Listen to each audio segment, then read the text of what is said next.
l'iPad Pro pourrait être l'une des meilleures tablettes en 2022. Bon, c'est vrai que ça fait un peu clickbait comme phrase d'intro, mais clairement, je le pense. Surtout que quand on voit ce qu'a fait Samsung avec la Samsung Galaxy Tab S8, S8 Plus et S8 Ultra, et on sait qu'Apple va faire énormément d'efforts pour essayer de nous proposer une tablette encore plus compétitive que celle-ci. Mais avant de commencer sur les rumeurs, je compte sur vous pour vous abonner si ce n'est pas encore fait, surtout si vous aimez Apple et que vous souhaitez des nouvelles infos tout au long de l'année sur tous les produits qu'ils pourraient sortir. Du coup, je compte sur vous, merci d'avance. Bon, comme d'habitude, on va commencer par le design. Certains rapports disent qu'on devrait avoir un design similaire à celui de l'iPhone 13 qu'on a actuellement.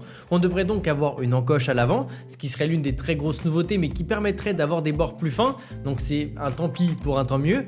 À l'arrière, on devrait aussi avoir 3 caméras, ce qui devrait apporter un look un peu plus futuristique à notre iPad, sans parler de l'éventuel dos en titane pour un côté encore plus luxueux et encore plus résistant que ce qu'on a actuellement. Par rapport à l'écran, on serait toujours sur un écran OLED LTPO, c'est-à-dire un écran avec une dalle OLED et LTPO pour taux de rafraîchissement variable de 1 Hz à 120 Hz selon l'activité. Il y a le taux de rafraîchissement variable qui est une technologie donc qui va passer par exemple de 40 Hz à 120, c'est ce qu'on peut avoir sur le Samsung Galaxy S22 Ultra, mais par contre le LTPO va vraiment aller jusqu'à 1 Hz, ce qui permet à l'inverse d'économiser de la batterie, donc c'est une technologie vraiment intéressante. Après on le sait, un écran 120 Hz c'est toujours beaucoup plus agréable à utiliser, et pour encore améliorer le confort, on devrait avoir un écran qui serait légèrement plus lumineux pour apporter un côté un peu plus pratique pour tout ce qui va être transportabilité et avoir un écran assez lumineux en toutes circonstances. Et on devrait également avoir un traitement sur le verre pour avoir une résistance qui serait améliorée aux rayures et aux chocs,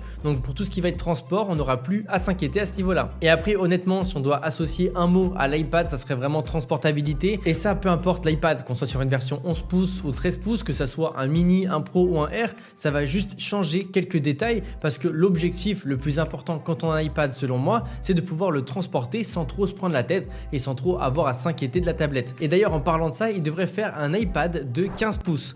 Et vous allez me dire, c'est pas forcément transportable. Alors, ça l'est toujours plus qu'un ordinateur et surtout, il serait plus fin et évidemment il serait beaucoup plus pratique à utiliser pour faire du travail entre guillemets plus professionnel. Donc je pense éventuellement à du montage vu qu'on a la puce M1 qui est sur l'iPad Pro et que le fait d'avoir la puce M1 permet de faire du montage et qu'on sait que les développeurs sont en train de travailler sur le fait d'avoir un vrai logiciel de montage. Donc sur des trucs comme ça qui sont vraiment dédiés à des ordinateurs, le fait d'avoir un écran plus grand pourrait vraiment permettre de tout débloquer. Après malheureusement c'est une rumeur, on sait qu'Apple est en train de travailler dessus mais pour le moment rien n'est sûr. Mais ce qui est intéressant c'est que comme Samsung a fait une tablette de 14,6 pouces, on va pouvoir suivre l'évolution de cette tablette pour voir si elle a vraiment un marché et si elle a du succès ou non. Et du coup, ça nous donnera une assez bonne idée pour savoir si Apple va le faire ou non. Par rapport à ce que cette tablette pourrait nous proposer en termes de performance, on serait inévitablement sur la puce M2. Avec la version actuelle, c'est vrai qu'on est sur une puce M1 et comme les futurs ordinateurs d'Apple devraient avoir la puce M2 et j'en ai parlé dans une vidéo, il semble logique d'avoir cette puce là sur l'iPad. Par contre, à ce sujet-là, il y a un petit problème, c'est que les développeurs disent que les iPad M1 actuels seraient trop bridés par rapport au Mac, ce qui empêcherait de pousser les applications au maximum et ça empêcherait de développer les machines au maximum. Donc c'est assez dommage et j'espère sincèrement que Apple va enlever ce bridage sur le M2, ce qui permettrait comme ça d'avoir des applications beaucoup plus professionnelles et qui permettrait peut-être d'arrêter d'utiliser un ordinateur. Par contre, la bonne nouvelle et la grosse nouveauté de cet iPad Pro devrait être l'autonomie. On devrait avoir une batterie qui serait plus grande et couplée avec la puce M2, on devrait avoir plus d'efficience, ce qui veut dire qu'on aurait une meilleure optimisation des ressources et ce qui devrait permettre d'avoir un gros plus en termes d'autonomie. Et comme c'est l'un des défauts de l'iPad Pro qu'on a actuellement, il y a des gens qui peuvent s'en plaindre, bah là ça permettrait de résoudre ce problème là. Par rapport au stockage, on devrait également pouvoir aller jusqu'à 2 Tera, c'est-à-dire 2000 Go, ce qui sera très certainement suffisant pour tout le monde. J'étais en train de faire le montage et je me suis rendu compte que j'avais pas parlé de la caméra ni de la date de sortie.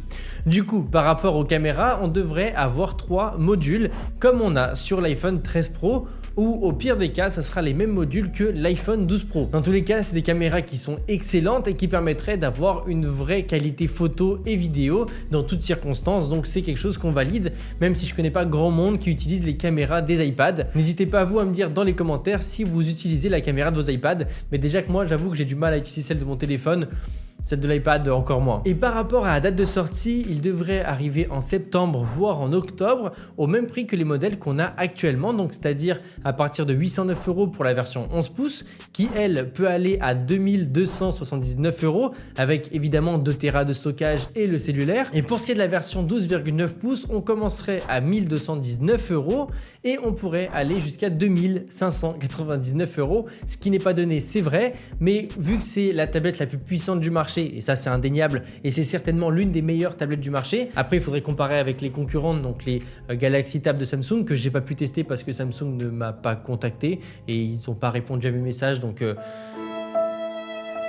en tout cas, si vous voulez être sûr de ne rien rater en termes d'actualité par rapport à ces futurs produits, je suis vraiment très actif sur Instagram au niveau des stories parce que je parle pas mal d'actualité. Donc nous on va se dire à tout de suite. Salut à tous, c'était André Martin. I work hard each and every day.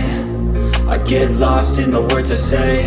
I don't push pause, no I push play. I won't stop till I make a change.